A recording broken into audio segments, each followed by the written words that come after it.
Le 1er juin 2015 est devenu le premier jour de vacances pour Alisha Hamel, âgée de 29 ans. Elle a décidé de commencer ses vacances d'été par une partie de pêche et a publié un post sur Facebook dans lequel elle a écrit « Premier jour de vacances. Je pars pêcher ». Alisha a demandé à ses amis s'ils voulaient l'accompagner, mais tous ont refusé et elle a donc décidé d'aller pêcher seule. Pour aller pêcher, la jeune femme a choisi la jetée de Myron Grove sur la rivière Missouri, à environ 1 heure de route de chez elle. C'est un endroit isolé et pittoresque où Alisha était déjà allée auparavant. Ceci est confirmé par les photos sur ses réseaux sociaux. La pêche était l'un des passe-temps préférés de la jeune femme.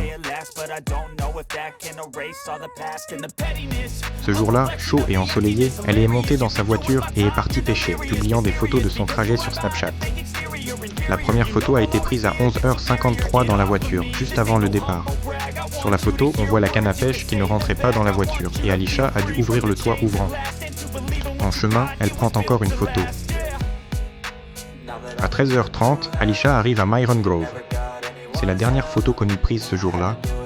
45 minutes plus tard, le corps sans vie de la jeune femme sera retrouvé flottant à la surface de l'eau. Au départ, on pensait que la mort d'Alisha était due à un accident, mais les résultats de l'autopsie ont révélé que quelque chose de bien plus sinistre s'était produit.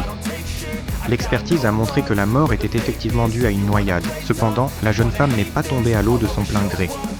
Parmi les facteurs concomitants figurent un traumatisme causé par un coup porté avec un objet contondant, ainsi que des coupures au niveau du cou. Apparemment, quelqu'un s'est violemment acharné sur Alisha puis l'a jetée à l'eau alors qu'elle était encore vivante. Le rapport toxicologique a révélé qu'au moment de sa mort, la jeune femme n'avait ni alcool ni drogue dans l'organisme. La mort a été reconnue comme un homicide et la police a ouvert une enquête. La première chose que les policiers ont faite a été d'interroger l'homme qui avait trouvé le corps. Il a déclaré avoir vu une voiture sombre quitter la zone à peu près au moment du meurtre. Un autre témoin a également aperçu une voiture sombre. Malheureusement, ils n'ont pas pu préciser la marque ni le modèle du véhicule, mais ils ont noté que la voiture avait des vitres teintées et un système d'échappement bruyant. Les policiers ont vérifié les voitures correspondant à cette description dans les localités voisines, mais sans résultat. La police a également fouillé les environs de Myron Grove dans l'espoir de trouver des indices. Les officiers ont découvert quelque chose d'intéressant. Une paire de chaussures pour hommes. Les chaussures étaient décrites comme des souliers que l'on porte pour aller au restaurant. On ignore qui les a laissées là et dans quelles circonstances. Il n'est pas exclu qu'elles aient été laissées par inadvertance par l'un des pêcheurs, qui aurait voulu entrer dans l'eau et aurait retiré ses chaussures pour ne pas les mouiller. Mais convenez-en, il semble étrange que quelqu'un porte des souliers pour aller à la pêche et les oublie simplement là-bas. La personne qui a laissé ses chaussures pourrait être un témoin potentiel et qui plus est, pourrait être le meurtrier, Alicia Hamel. Les forces de l'ordre lui ont suggéré de revenir chercher ses chaussures. En conséquence, plusieurs pièges photographiques ont été installés dans la zone dans l'espoir que les caméras captureraient l'homme. Les appareils photo ont pris environ 2000 photos, mais cela n'a apparemment pas produit de résultats significatifs.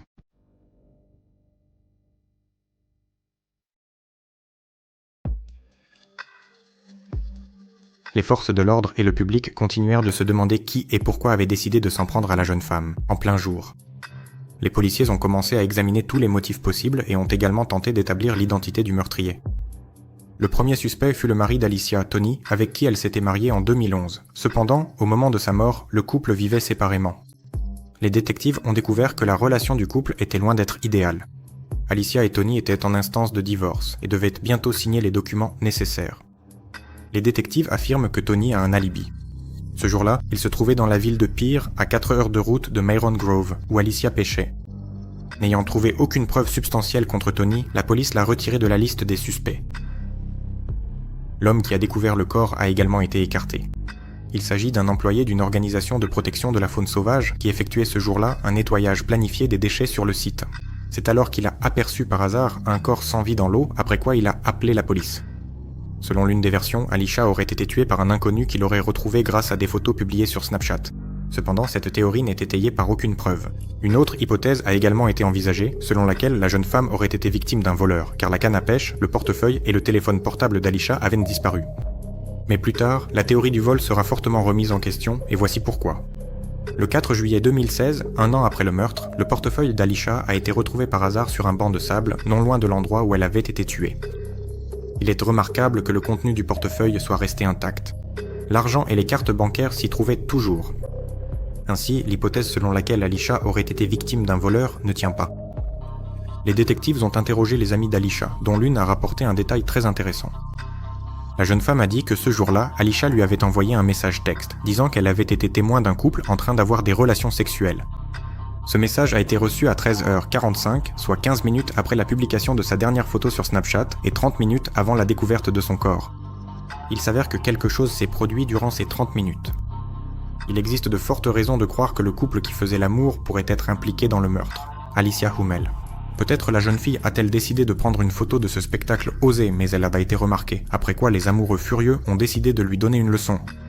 Ils ont peut-être eu un conflit avec Alisha et ont tenté de lui prendre son téléphone de force. Les proches de la jeune femme ont déclaré qu'ils avaient vu son corps lors des funérailles et ont remarqué qu'un de ses doigts était cassé. Cela pourrait indiquer qu'Alicia s'est battue désespérément contre son meurtrier dans les derniers instants de sa vie. Il est possible que l'inconnu ait essayé d'arracher le téléphone de ses mains, tandis qu'Alicia ne voulait pas se séparer de son portable, et elle a résisté jusqu'au bout.